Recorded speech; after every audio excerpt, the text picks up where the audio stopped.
বুদ্ধিমান বানর আর ভূতের আইসক্রিম।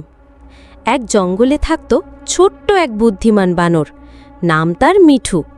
সারা দিন সে গাছে গাছে ঘুরে কলা খায় আর গান গায়। কলা খাই, দোল খাই, বন্ধুর খোঁজে ঘুরি তাই। কিন্তু একদিন জঙ্গলের মধ্যে একটা নতুন কোল্ড স্টোর খুলল, যেখানে একাই থাকে এক ভূত। নাম তার আইসু ভূত। সে আইসক্রিম বানায়, কিন্তু নিজেই খেতে পারে না, কারণ সে ঠান্ডা জিনিস খেলে হাঁচি দেয়। হাচ্ছি। মিঠু গাছ থেকে লাফিয়ে নিচে নেমে আসে। একটা দোকান জঙ্গলে? বাহ, আইসক্রিম! দোকানে ঢুকে চুপচাপ দেখে চারদিক। আইসু ভূত পেছন থেকে চুপচাপ। কে কে এসেছে? মিঠু চমকে, ওমা, ভূত, দৌড়াও!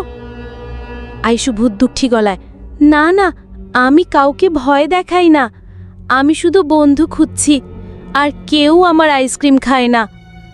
মিঠু একটু সাহস করে বলল, তুমি সত্যি সত্যি কাউকে ভয় দেখাও না?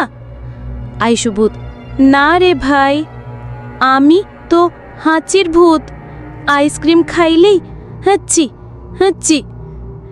মিঠু তখন একটা বুদ্ধি বের করল, উচ্ছ্বসিত, শোনো, আমি তোমার আইসক্রিম খেয়ে বন্ধু হব, আর তুমি আমাকে রোজ নতুন ফ্লেভার খাওয়াও। আইসু ভূত চোখ বড় বড়, সত্যি তুমি আমার বন্ধু হবে? মিঠু, হ্যাঁ, কিন্তু একটা শর্ত, তোমাকে সব সময় মজা করতে হবে, ভয় দেখানো নয়। আর সেই থেকে শুরু হলো জঙ্গলের নতুন আইসক্রিম পার্টি। প্রতিদিন জঙ্গল ভর্তি প্রাণীরা আসে আইসু ভূতের দোকানে। ভয়ের পেছনে অনেক সময় লুকিয়ে থাকে একাকিত্ব আর বন্ধুত্বের খোঁজ। ভালো ব্যবহার আর সাহস দিয়ে বানানো যায় নতুন বন্ধু। মিঠু হাসতে হাসতে, চলো সবাই একসাথে খাই ভূতের হাতের আইসক্রিম। আইসু ভূত মজা করে, আর কেউ যদি বেশি খায় আমি বলবো হাচ্চি। বন্ধুরা, তোমরা কি ভূতের বন্ধু হতে চাও? তাহলে কমেন্টে লেখো, ভূত আইসক্রিম, আমি ভয় পাই না, আমি বন্ধু খুঁজছি।